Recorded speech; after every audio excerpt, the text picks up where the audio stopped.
Bonjour, je m'appelle Gina. Je suis enquêtrice à la Commission des droits de la personne et des droits de la jeunesse. Mauricie et Centre du Québec fausseté et omission à la DPJ. Un document choc obtenu par la presse affirme que des enfants ont été enlevés à leur famille sur la base d'informations fausses ou incomplètes pour être placés en vue d'être adoptés. Publié le 9 octobre 2024, la Direction de la protection de la jeunesse, DPJ, de la Mauricie et du Centre du Québec a brimé les droits de dizaines d'enfants, placés trop rapidement en banque mixte en vue d'être adoptés, révèle un document interne émanant de la Commission des droits de la personne et des droits de la jeunesse du Québec, CDPDJ, que la presse a obtenu. Publié le 9 octobre 2024, Caroline Touzin, équipe d'enquête, La Presse. Gabrielle Duchesne, équipe d'enquête, La Presse. Le document choc relate de plus que des rapports contenant des informations fausses avaient été déposés en toute connaissance de cause au tribunal par des intervenantes, souvent trop peu formées et qui entretiennent des préjugés envers les parents issus du système. Dans son exposé factuel, de 34 pages, la commission a analysé les dossiers de 140 enfants de moins de 6 ans placés en famille d'accueil de type banque mixte ou de type régulière entre le 1er janvier 2021 et le 1er janvier 2023 dans cette région. Chargée de mener une enquête systémique, l'enquêtrice de la commission a aussi interrogé la directrice de la protection de la jeunesse locale, des parents, ainsi que des intervenants impliqués dans les dossiers, en plus d'analyser des échanges entre les intervenants et les familles, enregistrements et courriels. Son analyse consignée dans un document datant de juillet dernier n'a jamais été rendue publique. Les failles identifiées sont légion. Une famille d'accueil, banque mixte, est une famille d'accueil qui reçoit de jeunes enfants dans le but de les adopter. Les enfants orientés dans ces familles sont à haut risque d'abandon parental, selon la définition du CIUS. Le HIC, 12% des enfants de l'échantillon analysé, soit environ 1 sur 10, ont été placés en famille d'accueil de type banque mixte à la suite d'une évaluation qui n'était pas complète, au sens de la loi, d'après l'enquête. Ce n'est pas tout. Près d'un enfant sur 5 a été placé dans ce type de famille d'accueil sans qu'aucun outil clinique n'ait été utilisé au cours de l'évaluation. Certains ont été placés, 9%, sans que la gravité des faits soit clairement établie et sans que des vérifications terrain aient été réalisées. C'est plus de la moitié des enfants qui ont été placés dans une famille d'accueil, tous types de familles d'accueil confondus, pour lesquels les normes de retrait n'ont pas été respectées. Des milieux de vie pouvant accueillir l'enfant, dont la famille élargie, n'ont pas été considérés dans de nombreux cas. Plus de mise en adoption qu'ailleurs. Chaque année, la région de la Mauricie et Centre du Québec met en adoption 3 fois plus d'enfants que dans des régions plus populeuses telles que la capitale nationale et 6 fois plus que dans des régions telles que Laval, selon des données du ministère de la Santé et des Services sociaux cités dans le document interne. Des parents, eux-mêmes d'anciens enfants de la DPJ, se sont fait retirer leur bébé trop rapidement sans avoir la chance de prouver leur capacité parentale. L'enquêtrice donne l'exemple d'une mère ayant reçu des services de la DPJ dans son enfance et placée en famille d'accueil jusqu'à sa majorité. Un signalement est retenu dès le lendemain de son accouchement. Or, les inquiétudes de la DPJ apparaissant au dossier ne sont basées que sur les informations obtenues durant son suivi DPJ jusqu'à sa majorité, relève l'enquêtrice. L'enfant est placé en mesure de protection immédiate à 2 jours de vie sans qu'un plan alternatif ne soit envisagé, déplore la commission. Dans un autre cas, la DPJ admet aux parents dans le cadre d'une rencontre qu'il y a erreur dans le rapport qui sera soumis au tribunal, car on y mentionne que le père ne collaborait pas et qu'il n'allait pas à ces rencontres. L'intervenante dit qu'elle corrigera la situation puisque le père collabore. Sauf que les faits n'ont jamais été corrigés, les rapports erronés ont été présentés au tribunal. Dans ces mêmes rapports, l'intervenante omet des informations cruciales, soit que les parents se présentent à chaque visite supervisée avec le nécessaire pour le bébé et que tous les contacts se déroulent sans accroc et sans intervention de la superviseure de contact, relève l'enquêtrice de la commission.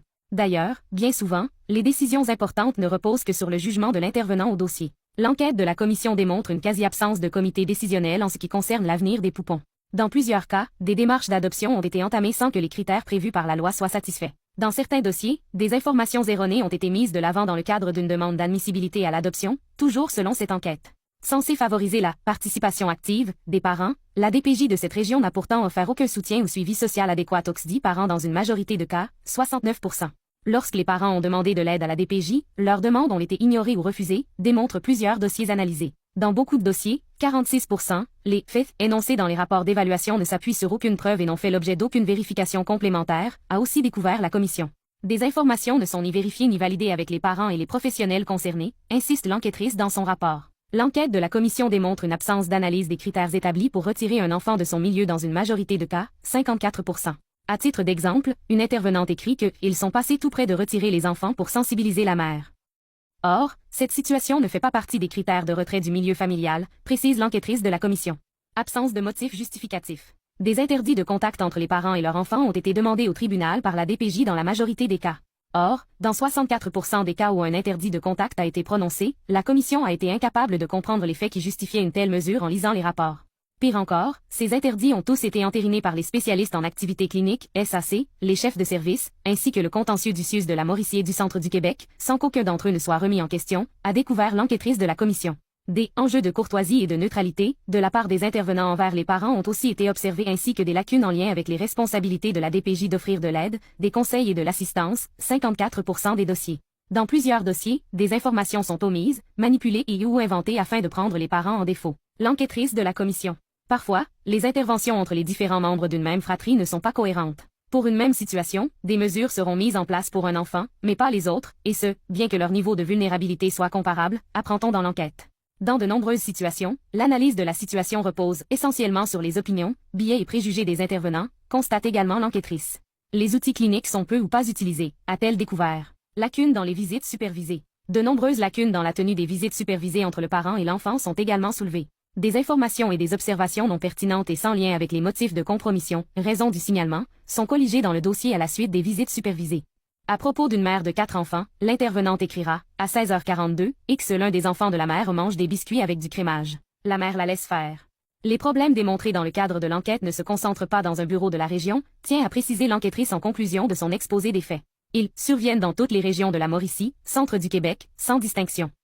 Puisque l'enquête est toujours en cours et que le rapport final n'a pas encore été déposé, la CDPDJ a décliné notre demande d'entrevue. En temps normal, précise l'organisme, les rapports d'enquête ne sont pas publics, mais, à la fin de l'enquête, la commission pourrait rendre publiques les recommandations d'ordre systémique. On a eu beaucoup de demandes d'enquête pour la région en 2023 à 2024, dont plusieurs sont reliées au même mis en cause, d'où le déclenchement d'une enquête systémique. L'objectif de l'enquête, comme toutes celles que l'on fait en accord avec ce que la loi sur la protection de la jeunesse prévoit, c'est de corriger les situations dans lesquelles la DPJ ou un autre maillon du système de protection de la jeunesse n'a pas respecté un des droits prévus dans la LPJ pour un ou des enfants, explique la porte-parole Ali Matouba. Dans une réaction transmise à la presse par courriel, la directrice de la protection de la jeunesse régionale Martine Scarlett affirme que son SUS prend très au sérieux le contenu de l'exposé factuel et assure offrir son entière collaboration à la CDPDJ depuis le début de son enquête. En parallèle de l'enquête de la CDPDJ, le SUS de la Mauricie et du Centre du Québec et la DPJ ont commandé une révision complète et indépendante des 140 dossiers analysés par la CDPDJ. L'objectif de cette démarche est de garantir que chaque décision prise dans ces dossiers soit conforme au meilleur intérêt de l'enfant, ajoute Madame Scarlett. Considérant la gravité des faits rapportés, après une analyse rigoureuse, nous prendrons les mesures justes et appropriées, pouvant aller jusqu'à un congédiement, dit la directrice de la DPJ régionale qui précise attendre le rapport et les recommandations officielles avant de commenter davantage. Qu'est-ce que la CDPDJ?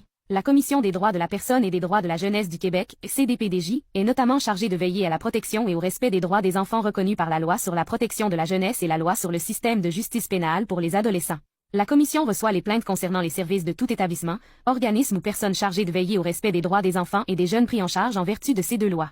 6 points de service. Le territoire de la DPJ Mauricie, Centre du Québec comporte 6 points de service. Bécancour-Nicolet-Yamaska, Drummondville, La Tuque, Shawinigan, Trois-Rivières et Victoriaville.